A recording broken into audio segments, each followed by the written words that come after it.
오늘은 이 소식부터 좀 볼게요. 최근에 전총조 사기 사건으로 꽤 오랫동안 네. 시끌시끌했는데 울산에서도 네. 한 여성이 결혼을 전제로 7명에게 사기를 친 사건이 발생됐다고요. 네. 이게 저도 이제 보면서 결과적으로 보면 어떻게 이런 거에 당하지? 이런 생각이 드는데 그게 어떤 사기 사건들이 다 대부분 그렇습니다.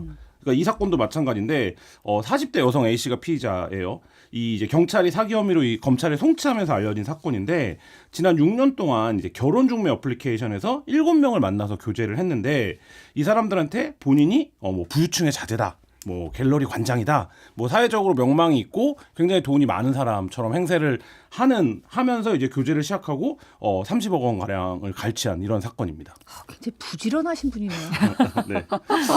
아니 이게 수법을 보면 전총조 사건을 좀 떠올리게 한다면서요? 네, 그러니까 굉장히 비슷해요. 그러니까 일단 말씀드린 것처럼 이제 신분을 위장합니다. 본인이 무슨 갤러리 관장이다, 해외에서 무슨 사업을 한다 이런 식으로 이제 신분 위장. 그다음에 이 과정에서 필수적인 게 이제 재력화십니다. 내가 원래 돈이 되게 많은데 지금 당장 융통할 돈이 없다. 뭐 이런 식의 이제 접근인 거죠. 원래 되게 많은데. 네, 그렇죠.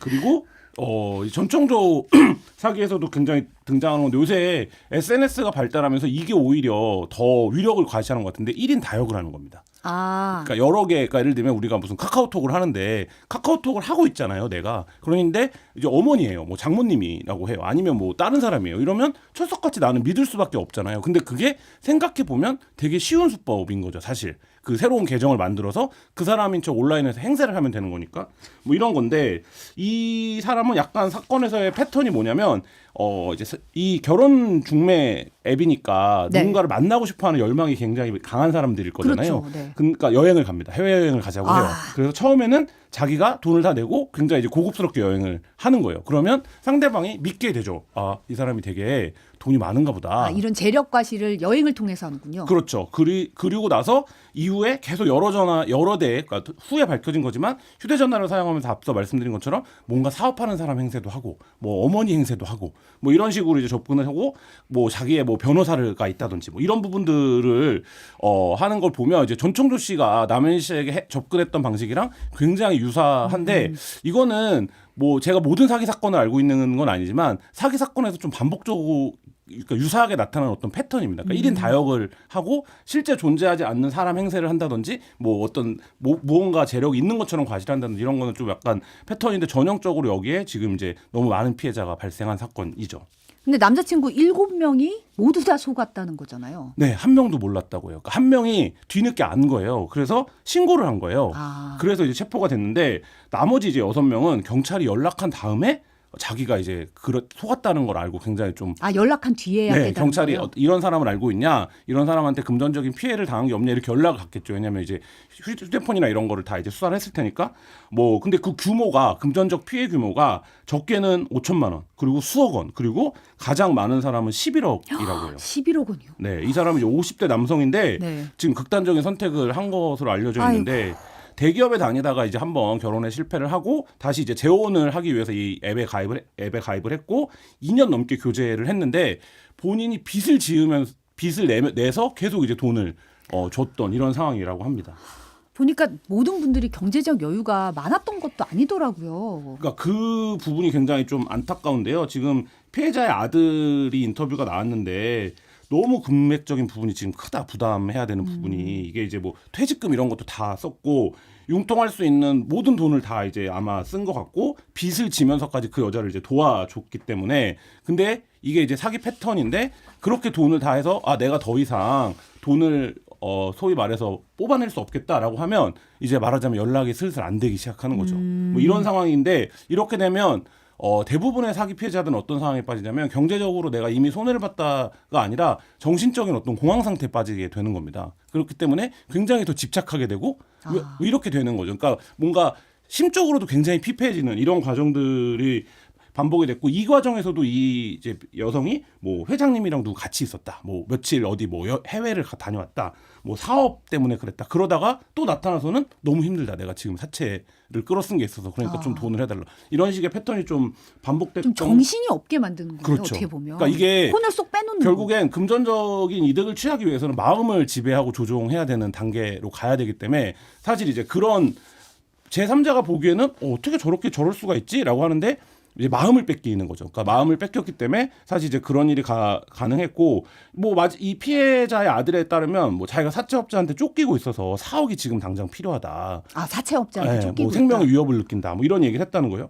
근데 전청조 사건에서도 지금 보도가 됐지만 본인이 암 환자 연기를 했다는 거잖아요. 그래서 카드를 받아서 그 카드로 이제 유흥비라든지 아니면 뭐 선물이라든지 이런 걸 구매했다라고 알려져 있는데 뭐 이제 그런 식의 행세를 했다는 거고 뭐 앞서 말씀드렸던 것처럼 결혼을 하려고 하니까 예비 장모인 것처럼 행세를 해서 이것도 굉장히 좀 황당한데 퇴직금 3억 원을 입금하면 월 최소 1,000만 원 정도 내가 생활비를 맞춰주겠다. 굉장히 본인이 재력이 있다. 뭐 이렇게 얘기를 하면서 했다는 거예요. 그러다가 이제 그런 돈들을 어떻게 해서 맞춰주면 자취를 감추고 사라지는 이런 수법을 사용했다고 합니다. 근데 이제 이른바 울산 전청조. 네. 그나마 붙잡혀서 그나마 다행이긴 한데 이제 이 피해 금액은 돌려받을 수가 있는 건가요? 아까 말씀하신 굉장히 액수가 크잖아요. 그런데 신고를 해서 인천에서 붙잡혔는데 붙잡힐 당시에도 또 이번에 새로운 또 다른 남성과 동거를 하고 있었다고 합니다. 울산에서 하고 이제 인천으로 간 거예요. 옮겨왔군요. 인천에 가 네. 있었던 거죠. 그래서 경찰 조사에서 본인이 한 일을 맞다고 혐의 대부분을 인정을 했는데 그래서 구속이 됐어요. 근데 문제는 그 30억이 넘는 돈을 자기 생활비 그리고 내가 사치품 사는데 돈을 다 썼다. 갖고 있는 게 없다.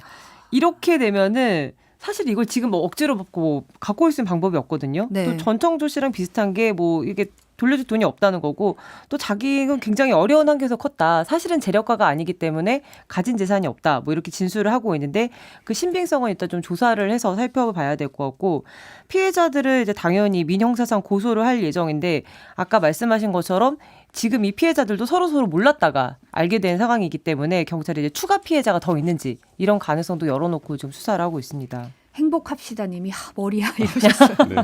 머리야 이러셨는데 사실 이제 전청조 씨 사건을 계기로 혼인빙자 사기 사건. 네.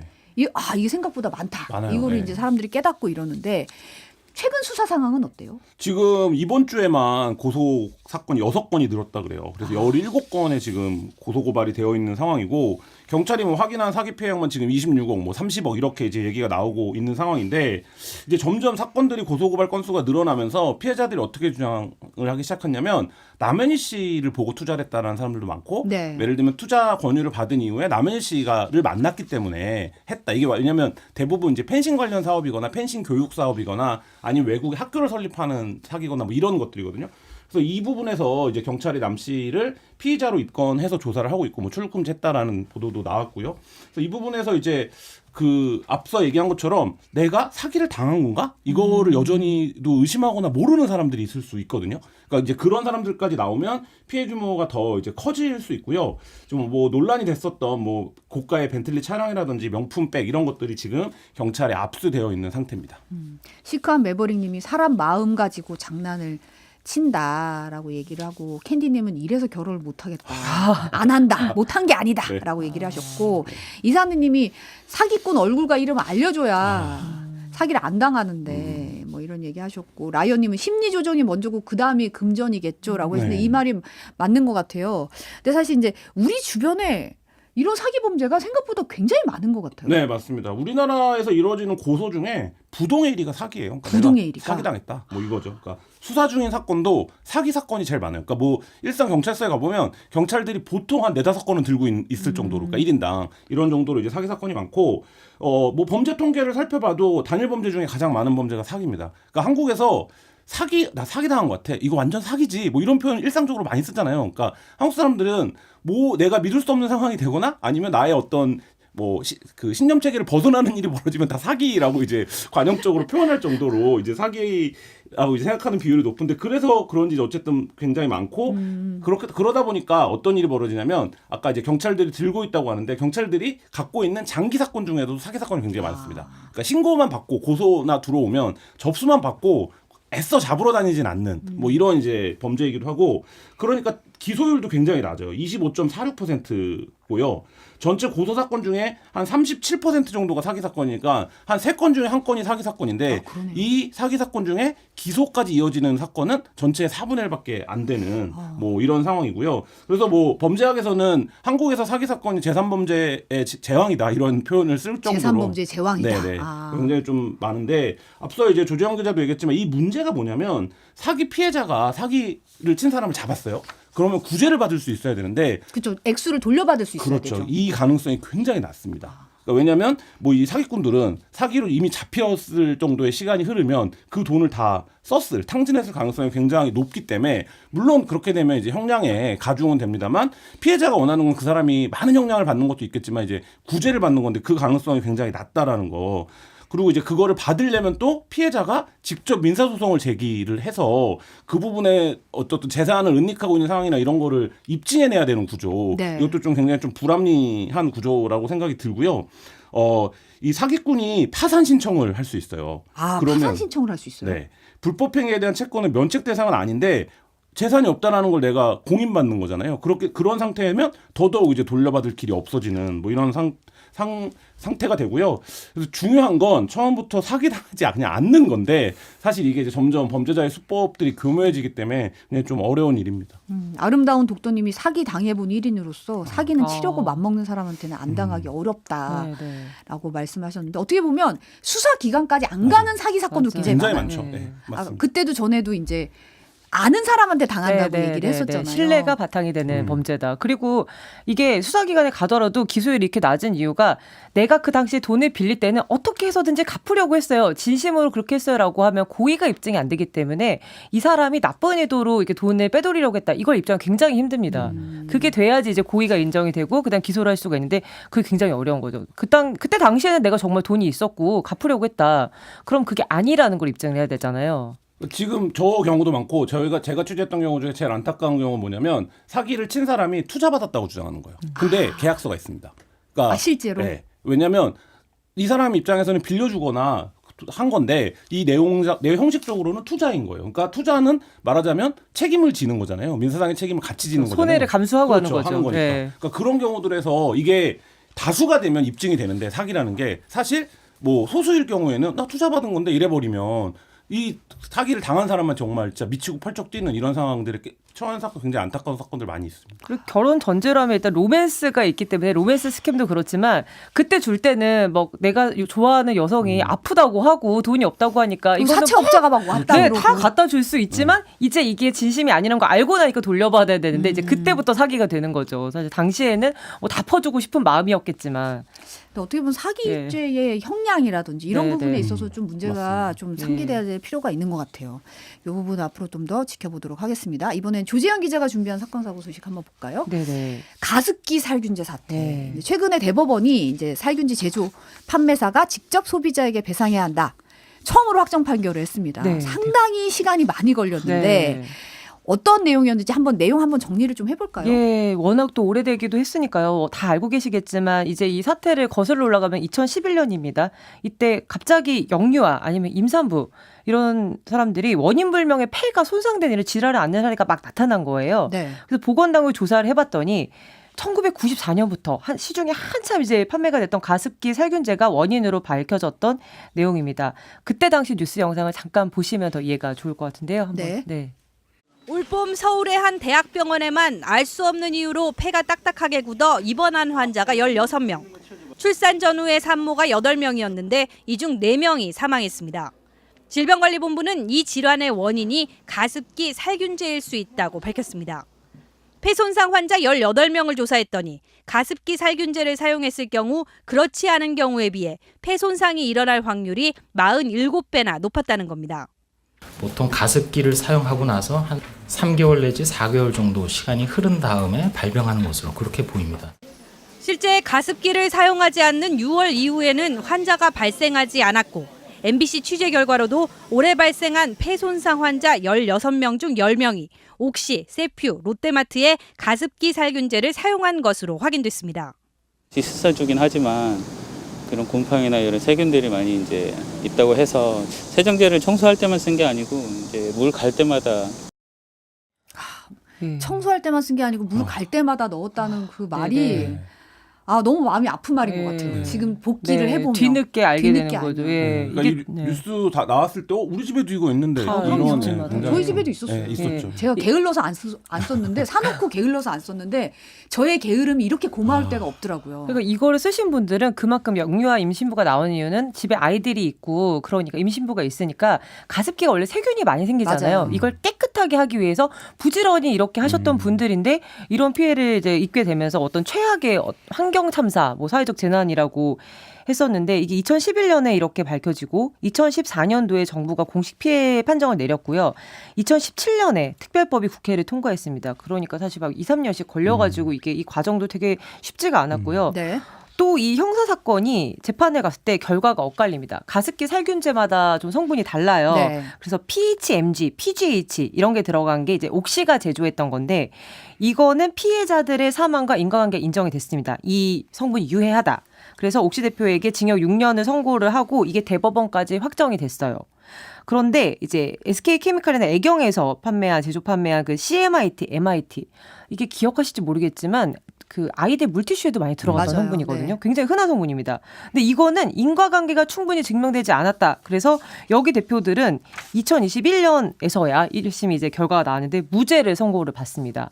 항소심이 내년 1월에 이제 결과가 나오는데 아무튼 그래서 성분에 따라서도 이게 형사 책임이 있냐 없냐 이게 확 갈렸고 네. 작년 4월에 이제 조정위원회가 좀 배상을 해줘라고 기업들에게 좀 대안을 내놨는데 기업들이 반대합니다. 그래서 합의가 안 되고 지금까지 뭐 사망한 사람의 수가 1,700명, 뭐 피해자로 신고된 건수만 8,000건, 우리가 알고 있는 그 수천 건의 사례들이 있죠. 그런데 이제 아직까지도 기업들이 이것을 뭐 제대로 사과하거나 배상하거나 하지 않았고, 사실 여기에 대해서는 그 판매 1위인 옥시 같은 경우에는 그 돈을 100억 원이 넘는 돈을 변호사의 수임료로 지급해서 이제 법정에서 재판에 이기기 위해서 지금 쓰고 있고요. 정부도 이 가습기 살균제에 대한 안정성 검사를 한 번도 하지 않고 광고가 막 이렇게 안전하고 깨끗하다라고 나간 것을 그대로 허용하게 해준 것에 대한 책임이 크지만 사실 여기에 대해서 그 누구도 좀 제대로 사죄하거나 책임을 지지 않은 채 지금 피해자들은 굉장히 힘겨운 싸움을 계속하고 있는 그런 상황입니다. 아직까지도. 러브올리님이 아이고 저도 사용할 뻔했는데 지금 네. 생각해도 목걸이 송연합니다 네. 하셨고 미라클님이 억울하신 피해자분들께 너무도 가혹했던 세월이다 라고 얘기했고 라이언님이 피해자 가족이 자책감을 갖는 게 더 슬픈 일이다 예. 이런 얘기를 하셨어요. 근데 이제 이번 판결이 대법원이 처음으로 이제 네. 가습기 살균제 제조사와 판매사의 민사배상 책임 인정한 거잖아요. 네네. 잠시 뉴스 영상 보고 얘기 나누겠습니다. 2011년 알 수 없는 폐질환의 숨겨진 원인으로 가습기 살균제가 지목됐습니다.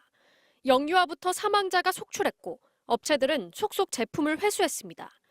옥시 제품을 썼던 김옥분 씨도 목에서 피비린내가 나고 가래에 시달렸습니다. 하지만 정부 지원을 못 받았습니다. 2014년 피해자를 4등급으로 나눈 뒤 가습기 살균제가 원인으로 유력한 1, 2등급만 지원한 겁니다. 김 씨는 3등급이었습니다. 고기도 아니고 사람을 갖다가 등급을 매겨갖고는 치료비를 주네 마네. 김 씨는 제조사 옥시와 판매사 한빛화학에게 직접 배상받겠다고 소송을 냈습니다. 대법원이 9년의 소송 끝에 제품 하자가 인정되고 아이에게도 안심 같은 표현으로 위험성도 숨겼다며 500만 원 배상 판결을 확정했습니다. 네. 고기도 아니고 네, 등급을 매겼다. 예, 이게 피해자분 직접 말씀하신 얘기인데 이분이 71살 여성분이에요. 네. 이 결과 나오기까지 9년이 걸렸습니다. 본인이 따로 소송을 내서.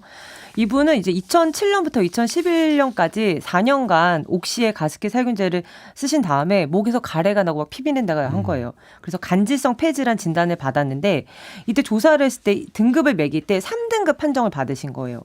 그러니까 이 폐질환이 있긴 있는데 가습기 살균제 때문일 가능성은 낮다. 이게 뭐 인과관계가. 영향을 완전히 배제할 수는 없지만 다른 원인도 고려할 수 있다. 보통은 약간 다른 기저질환이 있거나 원래도 폐가 좀 약하신 분들 뭐 이런 경우에도 이렇게 나올 수가 있는데 우리가 생각해보면 아무리 내가 원래 폐가 안 좋았다라고 하더라도 이걸 쓰지 않았으면 이렇게 심해질 이유가 없는데 왜 인정 안 해주지? 하지만 이걸 굳이 또 등급이 1, 2, 3, 4로 이렇게 쪼개면서 1, 2등급 같은 경우에는 어느 정도 인정을 받는데 3, 4등급은 거기서 이제 제외가 되는 이런 현상이 발생을 한 거죠. 그래서 이 김 씨가 한번 손해배상 청구를 처음 소송을 제기하신 게 2015년인데 이때 또 1심은 받아들여지지 않았습니다. 네. 그리고 이제 2심에서 처음으로 가습기 살균제가 설계상, 표시상 결함이 있다. 이것 때문에 신체에 이렇게 손상을 입었다라고 하면서 이때 나왔던 액수가 유죄로 500만 원을 지급하라라고 판결이 나온 거예요. 그리고 이제 재판부에서도 이 대법원 재판부에서도 마찬가지 이유로 그대로 인정을 했습니다. 사실 이제 2심 나왔을 때는 옥 씨나 이 김 씨나 다 불복한 받아들일 수 없다라고 해가지고 이제 대법원까지 온 거였는데 결국에는 2심 판결 이제 그대로 인정이 됐고요.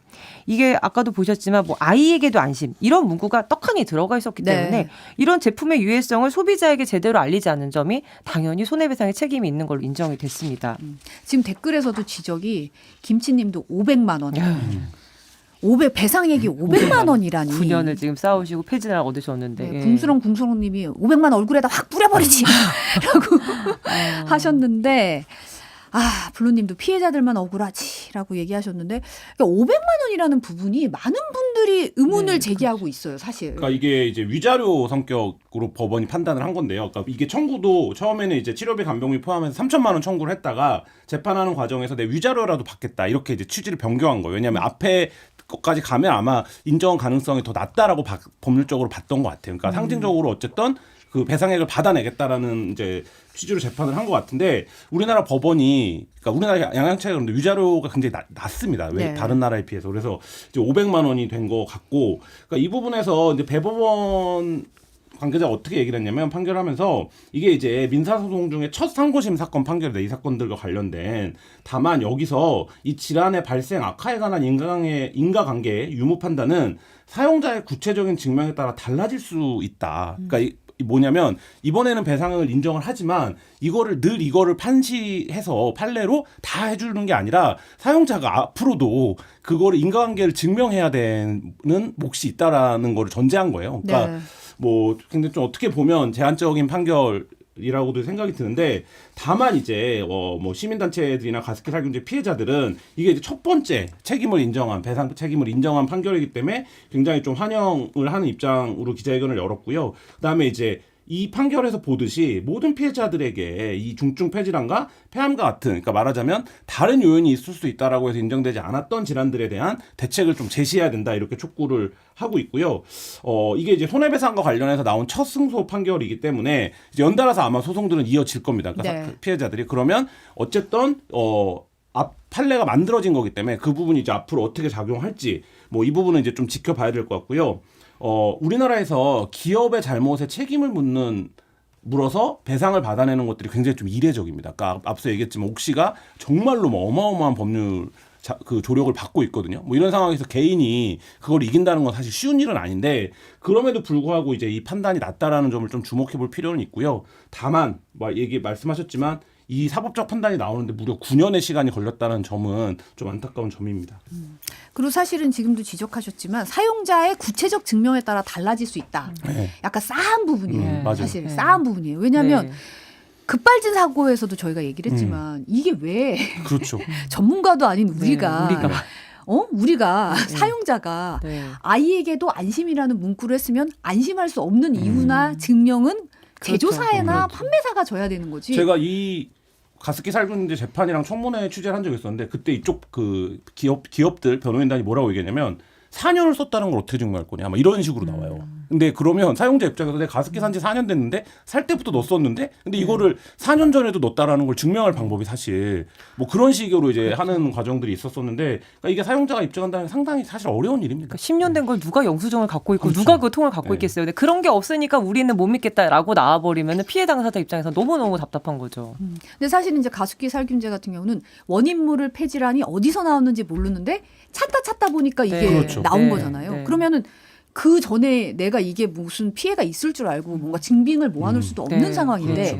그 상황을 사용자에게서 구체적으로 인과관계를 밝혀내라는 것 자체가 너무 불합리하다는 생각이 들고 이제 앞에서도 얘기가 나왔지만 네. 김 씨 같은 경우는 3등급이어서 정부 지원 못 받았다는 거죠. 네네네. 그러니까 3단계는 폐질환 가능성이 가습기 살균제의 가능성이 작다라고 하는 거고 4단계는 가능성이 거의 없다라고 해서 여기는 이제 초기에 정부 지원금 대상에서 아예 제외가 돼버렸어요. 그리고 정부가 이렇게 인가성을 부인하니까 당연히 기업들도 배상을 안 해줬습니다. 그러니까 옥시도 그 1단계랑 2단계 피해자에게 배상을 했어요. 근데 3단계, 4단계한 판정자에 대해서는 별다른 조처가 없었고 이게 2020년에 이게 하도 문제가 되니까 네. 법이 한번 개정이 됐습니다. 그래서 이렇게 뭐 1에서 5단계까지 판정을 하지 말고 중증, 경증으로만 구분을 하자 하고 단계를 삭제하는 게 2020년 4월인데 이때 기준을 딱 봤더니 3, 4단계가 5,000명이 넘은 거예요. 그러니까 그렇게 많은 사람들이 아무런 배상을 받지 못하고 그때까지 이제 피해를 그냥 자기 개인 돈으로 하면서 감수를 5천 예. 그러니까 그 전까지 피해를 조사받고 판정받은 사람이 거의 90%에 가까웠거든요. 근데 이제 이게 법이 개정됐다고 해서 방금도 보셨지만 이런 김 씨 같은 피해자 같은 경우가 그러면 이제부터 돈을 다 받자 이게 되는 게 아니라 그럼에도 불구하고 민사상 배상 책임은 따로 소속을 해서 받아내야만 하는 거죠. 이게 참 그래서 좀 많은 문제가 되고 있습니다. 지금 현재도. 근데 보니까 인하대에서 관련 연구 결과 내놓기도 했더라고요. 네, 연구가 있습니다. 이게 2019년에 했던 연구인데 인하대병원 직업환경의학교실에서 3단계, 4단계 판정자로 실험이 해봤더니 이분들 중 폐렴 환자가 하루에 가습기 살균제를 한 9시간에서 10시간, 11시간 아니면 한 14시간에서 24시간 하루 내내 사용을 하면은 하루 8시간 미만 사용자보다 폐가 굳는 이 폐 섬유화가 일어날 확률이 뭐 4배, 9배 이렇게 엄청나게 높아진다는 이런 연구 결과가 나왔습니다. 이거를 국제학술지에 게재를 했고요. 그러니까 가습기 살균제 시간이 이렇게 늘어날 경우에는 엄청나게 가능성이 높아지는 거죠. 그래서 특별법 같은 경우에는 이제 이게 한 뒤에는 가습기 살균제 노출을 뒤에 피해가 발생한 사실과 이 질환의 일반적인 역학관계만 확인이 되면 피해자로 인정을 하고 있고 이 인계관계 없으면 증명할 책임은 가해기업에 있다라고 하지만 이제 옥시 같은 경우에는 특별법 시행 이후에도 버틴 거죠. 그래서 지금 또 문제가 이 김옥분 씨 같은 경우에는 이렇게 해서 그 500만 원이라는 굉장히 작지만 어쨌든 유의미한 결과를 받으셨는데 다른 수많은 피해자들이 이렇게 가해기업을 상대로 민사소송에 나선 경우가 많습니다. 근데 이게 대부분 지금 아직 1심 판결도 안 났거든요. 지금 12년이 지났음에도 불구하고. 그리고 피해자들이 각각 개별적으로 소송을 진행하니까 도대체 얼마나 되는지 어떤 상황인지 숫자도 정확히 파악되지 않고. 네. 그러니까 뭐 불매운동이 막 일어나고 난리가 났을 때 이제 일부한테만 이제 배상을 해주고 기업들이 나머지는 이제 어떻게든 이제 묻어가거나 이 소송에서 그냥 대충 한 명 하나씩 이렇게 해결을 하려고 버티고 있는 거예요. 그러니까 적어도 한 수백 명의 민사소송 수십 건이 쌓여 있을 거다. 이게 환경보건 시민센터의 추측인데 이것도 최근에도 환경부에다가 옥시를 비롯한 가해 기업들이 우리가 뭐 피해자들의 구제 급여를 위한 사업자 분담금은 우리 내지 않겠다. 라고 통보하는 등 좀 태도가 아직도 뭔가 진정으로 반성을 바꿔보려는 의지가 별로 안 보입니다. 그래서 이제 이거를 피해자들을 모두 집단으로 봐서 법적으로 집단 구제를 해주자. 왜냐하면은 방금 말씀하셨듯이 이게 법적으로 좀 빠져나갈 수 있는 통로를 만들어줘 버렸잖아요. 그러니까 개별적으로 진행하는 소송 결과에다가 영향을 다 줄 수가 없기 때문에 집단 소송제를 전면 도입하자. 이런 게 필요하다. 이런 의견도 지금 나오고 있습니다. 네, 궁수렁님이 개인으로 민사 너무 오래 걸려서 힘들다. 그렇죠. 너무너무 힘들죠. 너무 힘든 일이죠. 예. 아름다운 독도님이 가습기 사건이 옥시 물건 안 쓰고 있는 이름이라고 얘기를 하셨는데 네. 이제 집단소송서 얘기도 나왔는데 네. 아까도 미국 얘기 나왔거든요. 네. 미국에서 이런 일이 있었으면 어떻게 됐을까? 왜냐하면 제조사 책임을 굉장히 강조하잖아요. 그렇죠. 미국도 비슷한 일이 있었죠. 예, 이게 우리가 미국판 가습기 살균제라고 얘기하는 게 오피오이드라는 마약성 진통제가 있습니다. 네. 이게 암 환자나 뭐 굉장히 큰 수술을 하고 난 다음에 통증이 굉장히 심한 환자들에게 통증을 줄여주는 안전한 효과적인 진통제라고 하면서 2000년대 이후에 거의 미국에서 만병통치약이 된 거예요. 그래서 이게 엄청나게 쓰입니다. 근데 이게 한참 시간이 지난 다음에 봤더니 20년간 이게 마약성 진통제이기 때문에 효과가 어느 정도로 좋냐면 모르핀, 펜타닐 이런 거에 뭐 50배, 100배 이 정도로 효과가 좋은 대신에 그만큼 중독성도 높은 거예요. 그러니까 이걸 한번 맞고 나면은 주사든 뭘로 맞고 나면은 그 마약 중독 효과가 있기 때문에 이걸 계속 찾게 되는 겁니다. 그리고 이걸 맞지 않으면 이제 너무나 괴롭고 통증이 굉장히 심해지고. 그래서 이걸로 20년간 50만 명 이상이 목숨을 잃은 걸로 이제 나온 거예요. 통계를 50만 봤더니 명이요? 50만 명이요. 그래서 너무 심각한 사회적 문제가 됐고 기억하실지 모르겠는데 얼마 전에 그 숨진 프렌즈라는 미국 시트콤의 챈들러 역할을 맡았던 매튜 페리 이 배우도 스키 사고를 당한 다음에 그 치료 과정에서 이 오피오이드를 투여받습니다. 그다음에 중독에 굉장히 힘들게 시달렸었는데 이게 너무나 심한 문제가 되니까 결국에는 2014년도부터 뭐 존슨앤존슨을 비롯해서 우리가 아는 유명 제약사들을 대상으로 이 사망자 발생에 대한 책임을 져라라는 소송이 들어갔고요. 특히 진통제를 만든 옥시콘틴이라는 그 제품이 있는데 이걸 제조한 게 퍼듀 파마사입니다. 여기에 소송이 집중이 됐습니다. 그래서 여기서 했던 것들을 이제 소송 과정에서 봤더니 그 통증을 경감시켜 준다고 하면서 이게 얼마나 중독성이 높은지에 대해서는 실험을 안 하고 그리고 의사들에게 막 로비를 합니다. 이 약을 많이 처방할 수 있게 당시에 하고 또 문제가 처음 나왔을 때도 이거는 일반적인 환자는 괜찮은데 중독자만 그렇습니다. 이런 식의 마케팅으로 계속 덮어왔던 거예요. 오랜 시간. 굉장히 그러니까 문제를 알고 악랄한, 있으면서도 알고 있음에도 불구하고 계속 덮었던 악랄한 이런 마케팅 수법이 있었는데 그래서 이제 퍼듀 파마가 파산 보호 신청을 결국 합니다. 그리고 이제 여기를 운영하는 세클러 가문이라는 곳인데 여기도 한 6조 원 정도의 합의금을 물어주고 6조 원. 예, 6조 원 정도요. 그리고 이 제약 업체들 전체적으로 뭐 존슨앤존슨이나 뭐 유통업체 이런 데를 상대로 뉴욕주 등이 제기한 소송에서는 업체들이 260억 달러. 그러니까 우리 돈으로 보면 한 30조 9천억 원. 30조 9천억 원을 배상하기로 합의를 합니다. 그러니까 이제 미국에서 이런 집단 소송제가 있기 때문에 이런 사건이 발생하면 일단 이 기업들은 이 이름으로는 살아남지가 못한다라는 어떤 전례가 있는데 우리나라는 지금 방금 보셨지만 500만 원이면은 피해자 입장에서는 변호사비도 안 나오는 수준이고 그럼요. 옥시 같은 거대한 기업에서는 이 돈이 그 얼마나 뭔가 효과가 있고 이게 책임을 뭐 이게 지는 데 의미가 있을까라는 생각이 좀 많이 들죠. 변호사 수임료로 100억을 쓰고 네.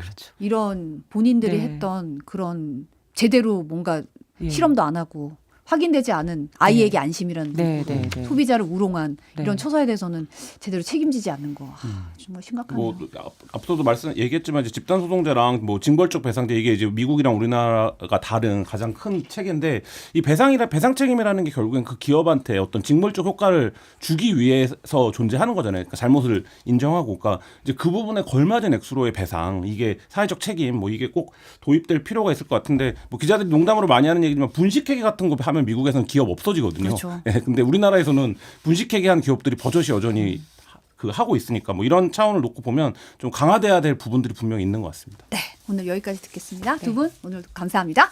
감사합니다. 감사합니다.